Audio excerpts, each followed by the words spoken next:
¿Qué tal, amigos? Muy buenas tardes. Un gusto volver a saludarlos en este su programa Hablando Derecho. Con el gusto de saludarlos como siempre cada martes en punto de las 6 de la tarde. Hoy estaremos abordando un tema muy importante para nuestra sociedad.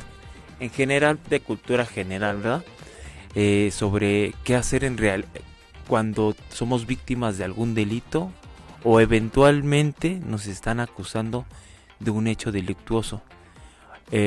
Con el gusto de saludarlos, les digo, hoy lamentablemente no contamos con la presencia de la licenciada Lisbeth Ortega, pero un servidor, el licenciado Jorge Rosales, está aquí con gusto para poder llevarles este espacio, agradeciendo de antemano al espacio que nos brinda la estación Radio Mix Valle. Y comencemos con este tema tan interesante y creo yo, como lo mencionaba, de cultura general, porque como ciudadanos de este país no estamos exentos, primero que nada, de ser sujetos de alguna investigación, o bien ya vemos que los altos índices de delincuencia en nuestro país tampoco nos hace exentos, ¿verdad?, de una posible comisión de un hecho delictivo. Esta plática que tendremos el día de hoy va enfocada a qué hacer en términos prácticos sobre cualquiera de estas dos situaciones. Sabemos, obviamente, el deseo de un servidor es que jamás en la vida podamos llegar a vivir una situación de esto, tanto para nosotros como para nuestros familiares y amigos, ¿verdad? Sí, debo de decir que en la práctica que hemos tenido es algo muy desgastante una situación de este tema, pero qué mejor estar informados para una eventual situación de este tipo. Y comencemos por abordar este primer tema. ¿Qué hacer si nosotros bien somos víctimas de algún hecho que consideremos de un delito o observamos algún delito en específico? Primero que nada hay que mencionar que como ciudadanos, esto está incluso en la Constitución política, nosotros estamos obligados a denunciar cualquier hecho delictivo. Si nosotros presenciamos un hecho que probablemente constituye un delito, estamos obligados a denunciarlo a la autoridad más próxima. A pesar de que no haya recaído contra nosotros algún familiar, algún amigo, no tenemos en realidad la obligación, no solo moral, sino también jurídica de denunciarlo. Si estamos en alguna empresa, si estamos en vía pública, etcétera, y presenciamos ese hecho delictivo, es nuestra obligación. ¿Cómo lo vamos a denunciar? Lo primordial sería allegarnos a la policía más próxima, a la policía de seguridad pública que transita en las vías, o bien a través de una llamada telefónica. Tenemos la obligación de denunciar ese hecho delictivo. Ahora, ¿qué pasa si el delito recae con nosotros o algún familiar o amigo? Lo idóneo sería que inmediatamente se pusieran los hechos del conocimiento de la policía de seguridad pública. ¿Y a qué voy con esto? Hay dos formas en que la probable responsable o el probable responsable de la persona que cometió el delito puede ser llevado a la justicia, ¿no?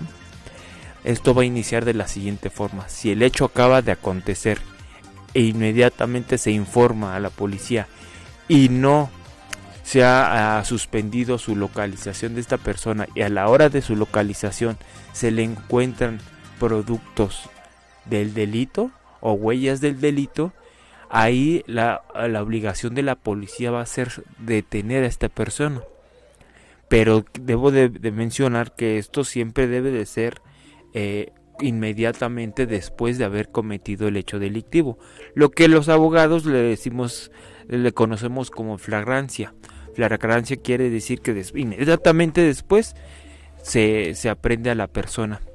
Pero ¿qué pasa si no podemos poner del conocimiento inmediatamente después de las autoridades el hecho delictivo, o bien nos percatamos mucho después de la comisión de ese delito?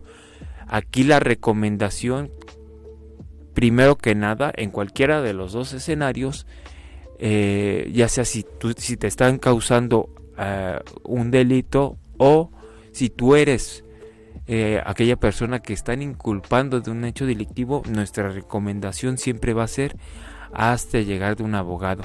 Desgraciadamente en este tipo de situaciones sí es muy necesario una persona que esté doctrinada en esta área y de preferencia un abogado especialista en materia penal, porque si el sistema penal en México debe de ser una técnica altamente especializada para que tengamos de verdad un buen acceso a la justicia. Hay otras alternativas, por ejemplo la Defensoría Pública, ya lo veremos más adelante. Como víctima o como victimario tú tienes, o como imputado, tú tienes el derecho de elegir al abogado que a ti te represente, pero si no tienes los recursos para hacerte llegar de un abogado, el Estado está obligado a proporcionarte uno de forma gratuita. Ya eso lo veremos un poquito más adelante con todos estos derechos que acarrean de las dos partes eventualmente en un escenario de este tipo. Ahora bien, entonces, ¿qué hacemos si tenemos el conocimiento de que probablemente fui víctima de algún delito? No sé, hablemos de robo, de despojo, infinidad, ¿verdad? Infinidad de delitos por los cuales podríamos atravesar en una situación de este tipo. La recomendación que les decía, hacerse llegar de un abogado. Si no puedes acceder a un abogado, lo que te recomendamos es acudir a la Procuraduría General de Justicia, en este caso del Estado de México.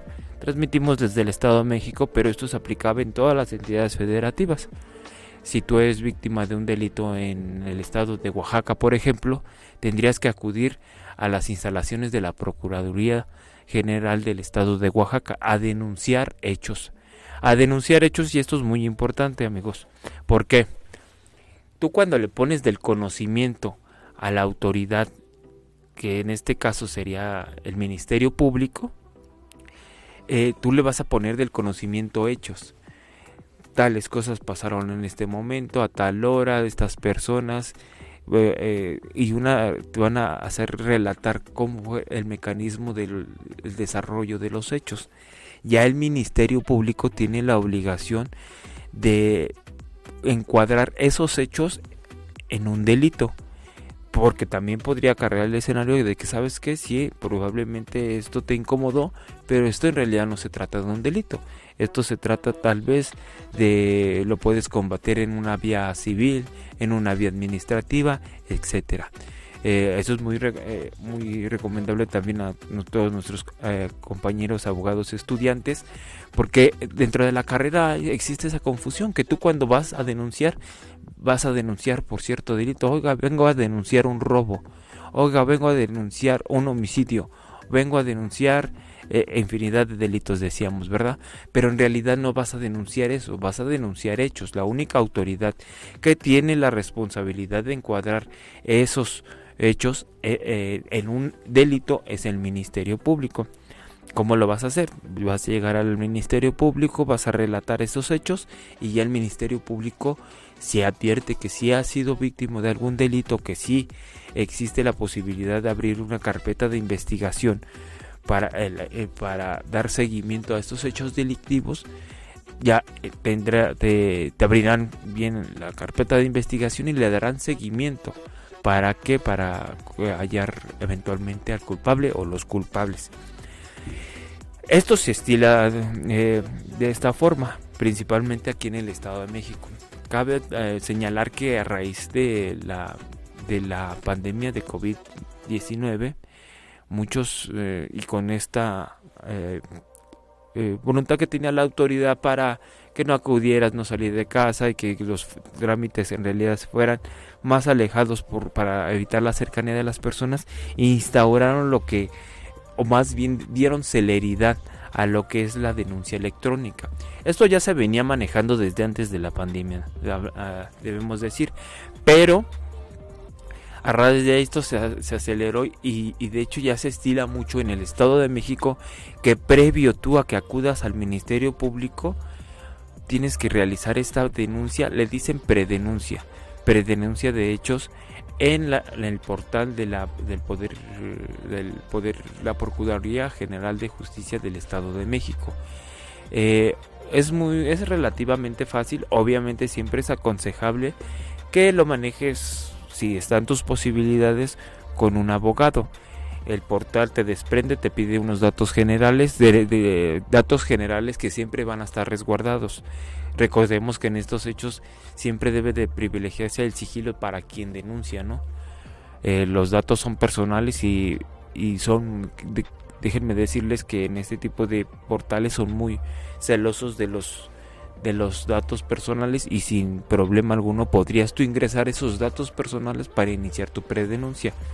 En el mismo portal te va a pedir un relato de los hechos.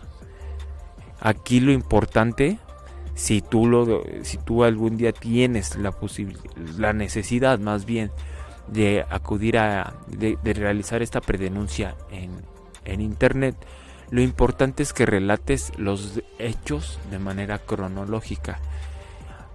No soslayar en poner horas, días, momentos y lugares. Una relatoría de todos los hechos de manera cronológica, y mucho hincapié en las personas que participaron en ellos, tanto testigos, víctimas y probables responsables. También en el portal, cuando realizas la predenuncia, te va a pedir una media filiación de las probables personas que pudieran llegar a ser responsables. La media filiación, como sabemos, es una descripción breve de las características físicas de la probable persona que tuvo bien haber podido cometer el delito. Después de esto te va a pedir, incluso podrías aportar los nombres si es que los conoces, los nombres de los probables responsables, y es un portal relativamente sencillo. La redactas y envías los datos. Te va a pedir un correo electrónico, y al correo electrónico te va a llevar un formato en Word, que es tu predenuncia. Ahí es donde te van a señalar a qué fiscalía, con la dirección, te van a señalar qué fiscalía tendrías que acudir para la ratificación de la denuncia. Esto es muy importante, compañeros, porque muchas personas denuncian los hechos pero ya no les dan un seguimiento. Sí es importante que después de haber recibido ese documento tú te presentes lo más antes posible a la fiscalía para que ratifiques la denuncia. ¿Y por qué es importante? Hablemos de un delito, por ejemplo, de lesiones, o aquellos un poquito más graves, ¿no? De violación, delitos en los que privilegia mucho la premura. ¿Por qué? Si tú eres eventualmente fuiste víctima de un delito de lesiones, te lesionaron, haces la predenuncia y tienes que acudir obviamente dentro de las posibilidades, tienes que acudir a la fiscalía donde te señala el documento que te enviaron al correo, para que acudas a ratificar esa denuncia. Pero también es importante que acudas porque hay la autoridad, a través de un médico legista, por ejemplo, te va a valorar la lesión. El hecho está muy fresco y es muy importante que la autoridad recabe todos los datos de prueba necesarios para que eventualmente se sostenga una acusación en contra de una persona. Si tú acudes con las lesiones, obviamente, pues, de medida de lo posible, posteriormente que te hayas atendido, si es una emergencia, te van a valorar, van a ver de qué tipo son tus lesiones, obviamente las van a fotografiar, van a crear dictámenes periciales que va a servir de sustento posteriormente. Es muy importante. Ahora, es muy importante la ratificación, siendo el delito que sea. Es la manera idónea en que le vas a dar tu seguimiento e interés a esta denuncia. Es de alguna forma lo que nosotros como abogados aconsejamos. Sí sabemos que en México carecemos de una cultura de la denuncia, ¿no? Principalmente, pues no sé, te roban, ya no acudes a denunciar. Tenemos tal vez la falsa percepción, y espero que así sea, de que los delitos quedan impunes. Pero no, desgraciadamente, pues hay que decirlo, la autoridad a veces tiene tanta carga de trabajo que de alguna forma se ha estilado esta forma de que tienes que denunciar, pero aún así tienes que ir a ratificar para que tú propiamente le des impulso a esa investigación y que en un momento se te haga justicia de alguna forma. ¿Qué pasa si estando del lado contrario? Si a ti te llegan a acusar de algún delito, aquí podríamos hablar de dos formas en las que te podrían acusar de un delito, ¿no? Si tú vas caminando por la calle y unos policías te abordan, te dicen, ¿sabes qué? Tú probablemente cometiste tal delito en este momento, o hace un momento, hace 5 o 10 minutos, te podrían detener. Te podrían detener siempre y cuando hay algún señalamiento directo de una persona que supuestamente te está acusando. Y dos, que dentro de una inspección corporal que ellos hagan a tu persona encuentren algunos vestigios, huellas o productos del delito. No sé, hablemos de carteras, navajas, celulares, pues supuestamente productos del robo, obviamente armas. Ahí te podrían detener, lo que le conocíamos como la flagrancia, ¿no? Siempre que les digo, no es, tal vez lo digo de mala forma, pero conserven la calma, ¿no? Te van a llevar al Ministerio Público y ahí te van a hacer, sabemos que son momentos difíciles, pero ahí te van a asignar un abogado de oficio si es que tú no cuentas con los recursos para hacerte llegar o no cuentas con algún abogado. Ahora, de la otra forma, a ti te pueden empezar a llegar citatorios, ¿no?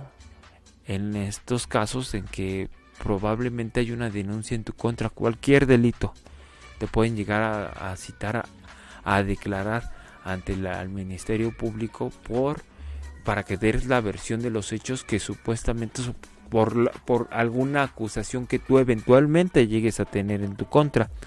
Es de una forma, así se estila, siempre y cuando los delitos no sean tan graves. Hablemos de un delito, por ejemplo, no sé, de violación.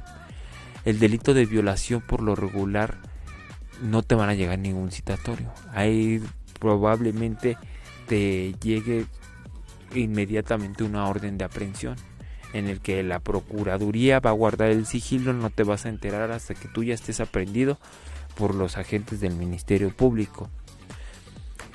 Nosotros como ciudadanos, como tenemos la obligación de denunciar, también tenemos esa obligación de responder, para que todos somos sujetos de investigación, todos somos sujetos a que en algún momento, desgraciadamente de nuestra vida, estemos sometidos a alguna investigación, porque el Ministerio Público, la función del Ministerio Público es velar por el esclarecimiento de los hechos. ¿Y cómo lo va a hacer? Pues investigando a personas que probablemente cometieron los delitos. Si hay que decirlo, en México hay un alto índice de impunidad, y la impunidad también ha conllevado a condenar o a investigar a personas que han sido inocentes. Pero sí, en principio, como principio legal, nosotros como ciudadanos estamos obligados a responder por esas investigaciones. Somos sujetos de investigación, sin que ello probablemente legalmente no represente una molestia hacia nosotros. Tenemos que responder, así es como se maneja nuestro sistema jurídico. Si a ti te llevan al Ministerio Público por la probable participación en un hecho delictivo y que te estén señalando, el Ministerio Público cuenta en ese momento con 48 horas para recabar mayores datos de prueba. ¿A qué me refiero? Si el delito por el que se te acusó fue cometido el día de ayer, te detuvieron inmediatamente después. A partir del día de ayer a las 2 de la tarde, por poner un ejemplo, te detuvieron. A partir de ese momento tiene el Ministerio Público hasta mañana a las 2 de la tarde para recabar mayores datos de prueba y sostener una acusación en tu contra, o también dar la certeza de que en realidad tú no cometiste un delito.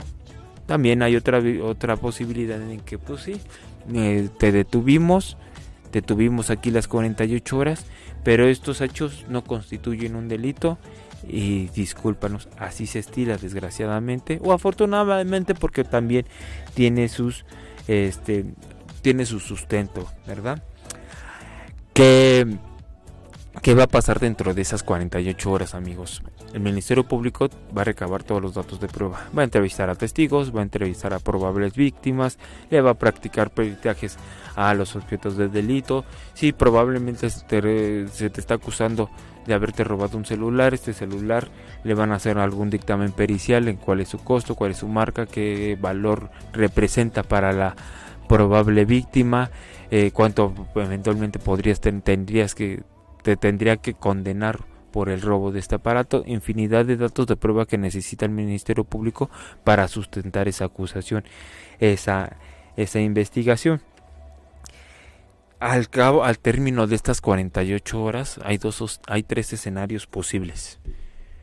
Y aquí me gustaría abrir un paréntesis, compañeros. Cuídense mucho de colegas, pseudo colegas, los llamaría así, que te empiezan a pedir dinero porque te vamos a sacar bajo una fianza, te dicen comúnmente, ¿no?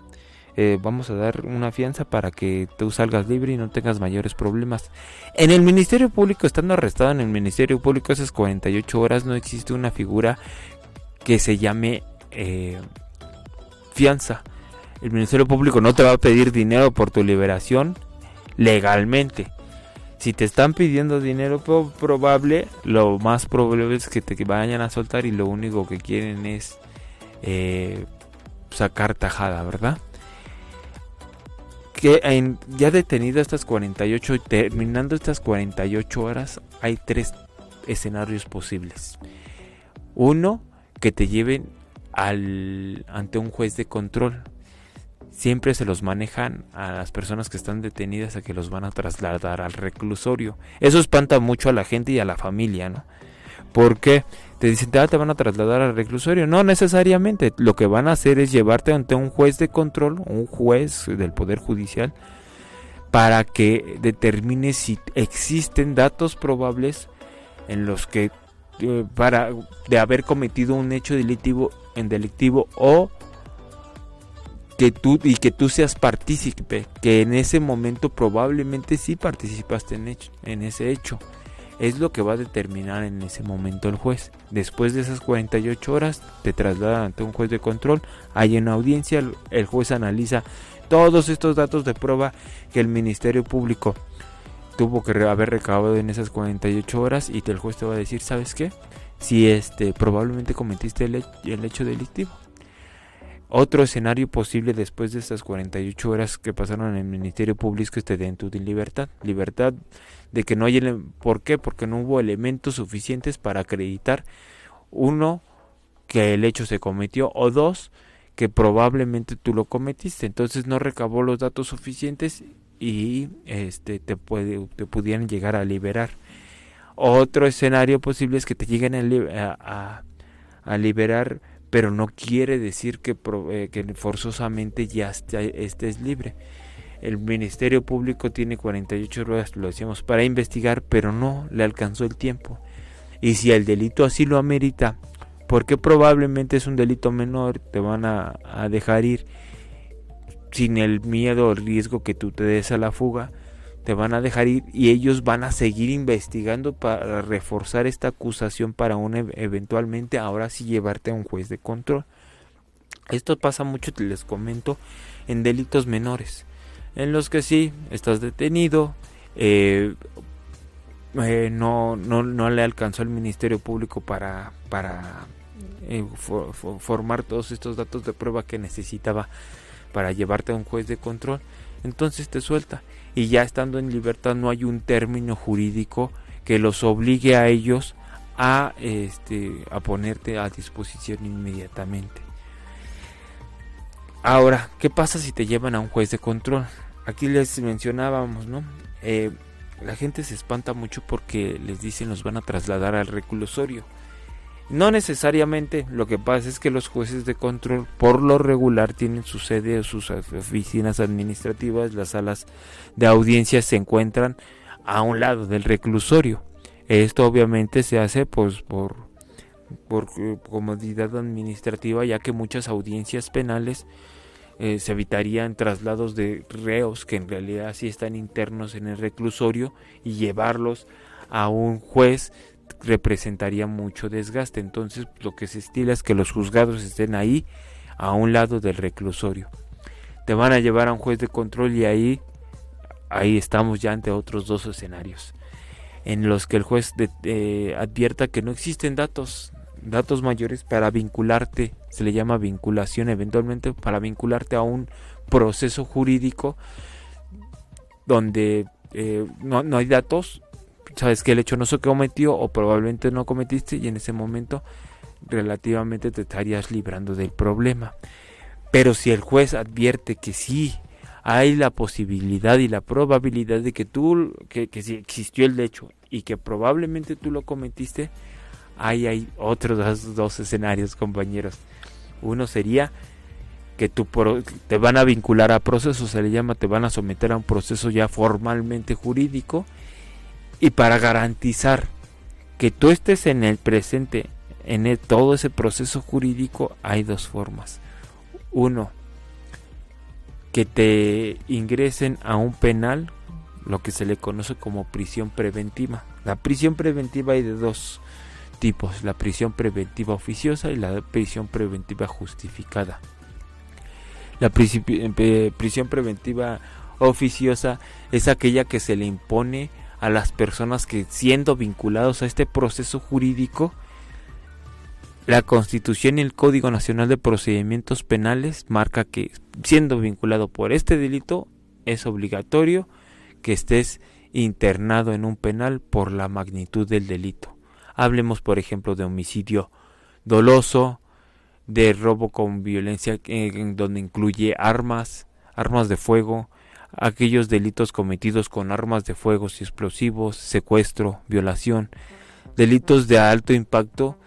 Si llega a una persona a vincularse por ese hecho delictivo, es obligatorio, por así decirlo en términos prácticos, que la autoridad te ingrese a algún penal para que, en lo que dura el proceso, garantizar que tú estés ahí dentro del proceso. Ahora, la prisión preventiva justificada se le llama justificada porque no necesariamente tendrías por qué estar dentro del reclusorio en lo que se resuelve este problema, pero el juez advirtió que existe el riesgo de que tú te llegues a dar a la fuga.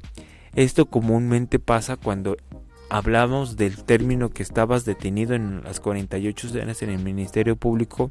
Ahí la importancia de aportar datos donde se establezca tu arraigo, que existe un domicilio donde estás viviendo, que ahí habitas, que tienes un trabajo, que tienes, para saber que tienes un modo. Primero, un arraigo se le llama, que es un lugar donde siempre vas a estar localizable. Lo que quiere la autoridad es advertir que siempre vas a estar localizable. Si el juez se da cuenta o advierte o considera que no vas a estar localizable durante el proceso, y el delito no necesariamente te debería de internar en el reclusorio, pero no vas a estar localizable, lo que dice el juez, pues no me queda la certeza de que sí vas a estar pendiente de este problema, entonces te voy a tener que internar en el reclusorio en lo que dura el proceso, para garantizar que tú estés dentro del proceso. Pero también existe la posibilidad de que, siendo vinculado a este proceso penal, tú llegues el juez tiene otras medidas para garantizar que tú vas a estar acudiendo al proceso. Esto es ir a firmar cada 15 días, cada mes, cada semana. Te va a obligar el juez para que tú estés yendo a firmar, y ver que en realidad no te quieres sustraer de la acción de la justicia. O bien el juez te va a pedir cierta cantidad de dinero que, a su consideración, es suficiente para garantizar que tú no te vayas por el miedo de perder a esta cantidad. Yo sé que suena de alguna forma irrisorio, pero créanme, jurídicamente se estila y es funcional. Y hay otras medidas, ¿no? Otras medidas que el juez puede imponerte para garantizar que si no estás en el reclusorio, tú estés acudiendo para hacerte responsable de este problema penal. Son las formas en las que eventualmente podrías llegar a sufrir en una acusación de un delito. Lo que les recomendamos siempre en el despacho, ya sea con nosotros, con algunos compañeros, colegas, que siempre tengas, que ojalá tuvieras la posibilidad de hacerte llegar de un abogado y abogado especialista en derecho penal. Sabemos que el derecho penal en México, como lo decíamos, lo mencionábamos hace un momento, es algo que ni siquiera o no se le desea a nadie, ¿verdad? Representa un problema muy desgastante para no solamente para la víctima o para el imputado, sino para toda la familia. ¿Qué derechos tienes tú si tú llegas a ser víctima de algún delito? Primero que nada, siempre les recomiendo, y esto es en general, ¿verdad? Creo que en nuestro país hace falta mucha cultura jurídica, pero creo que el libro que primero que nada deberíamos estar leyendo en nuestras vidas es la Constitución Política de los Estados Unidos Mexicanos. Es uno de los libros, y eso se los digo a título personal, que de verdad considero todo mexicano debería leer. Aunque sea los que serán 50 primeros artículos, ¿no? Ya si somos estrictos, los primeros 28 artículos, donde vienen establecidos todos nuestros derechos. Dentro de estos artículos relatan y hacen una relación de a qué derecho tenemos nosotros como eventuales víctimas de un delito. En el artículo de la Constitución Política de los Estados Unidos Mexicanos te refiere que debes de, primero, a que la autoridad inicie una investigación objetiva y certera sobre el esclarecimiento de los hechos. Si se advierte que de verdad fuiste víctima de un delito, que se te inicie una investigación, que se persigan a los culpables, y lo que busca mucho el sistema penal acusatorio es que se te resarcir el daño. Hay delitos que provocan mucho daño, y este daño a veces no es el resarcimiento del daño en derecho. Significa volver al estado anterior, las cosas como estaban antes del delito, ¿no? Hay momentos en los que no se puede, ¿no? Hablemos, por ejemplo, de un homicidio. No puedes restituir la vida de una persona, eso es imposible. Pero sí tienes derecho a una indemnización. Tú como familiar de esta víctima tienes el derecho a una indemnización por parte de la persona que perpetró el hecho delictivo. Eso es como se estila en derecho, así es como se maneja el resarcimiento del daño.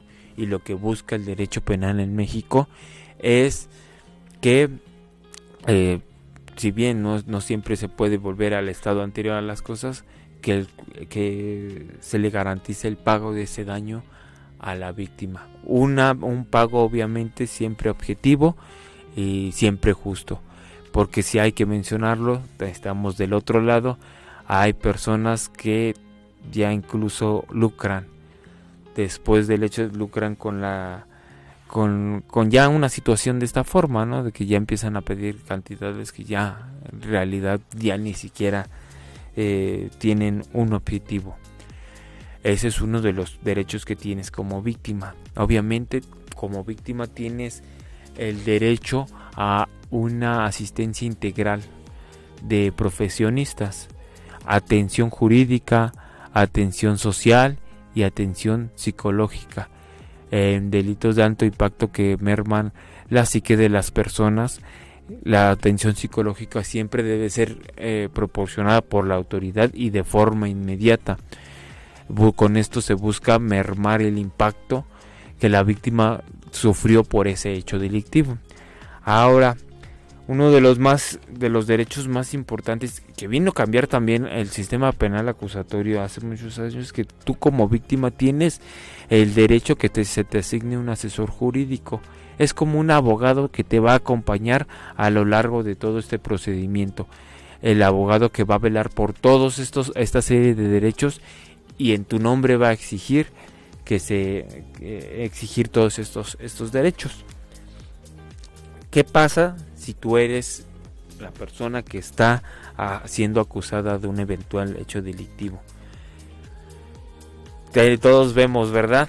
En las películas, en las series, en las telenovelas, ¿a qué tienes derecho? Incluso el policía llega y te dé tus derechos. Pero hablemos ya en realidad realmente cuáles son estos derechos.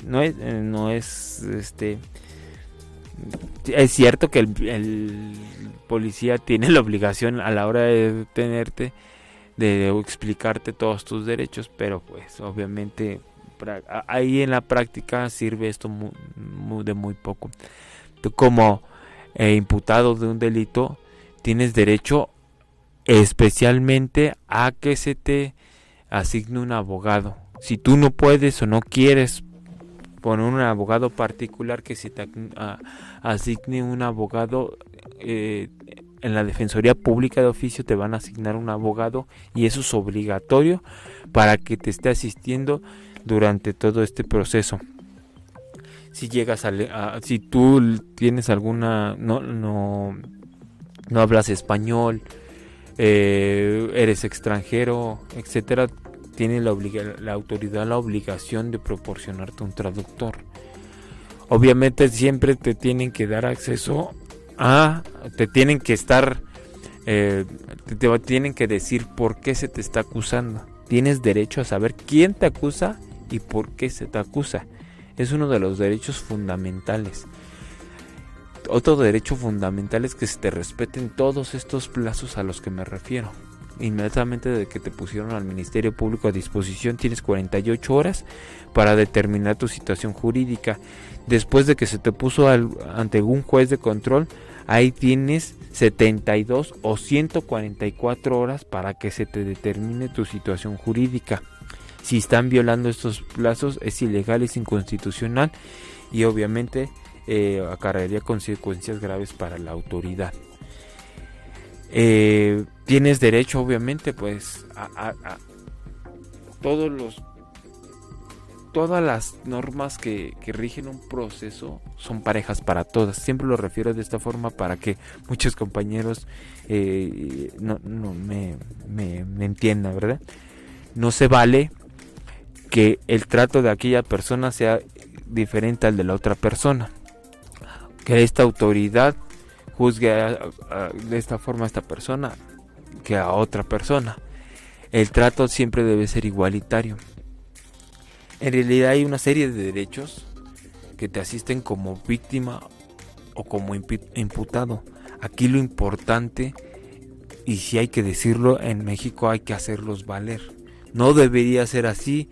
En un mundo idóneo no deberíamos estar exigiendo un derecho que por ley nos pertenece, y no tendríamos que estar luchando por hacerlo valer, pero desgraciadamente es así.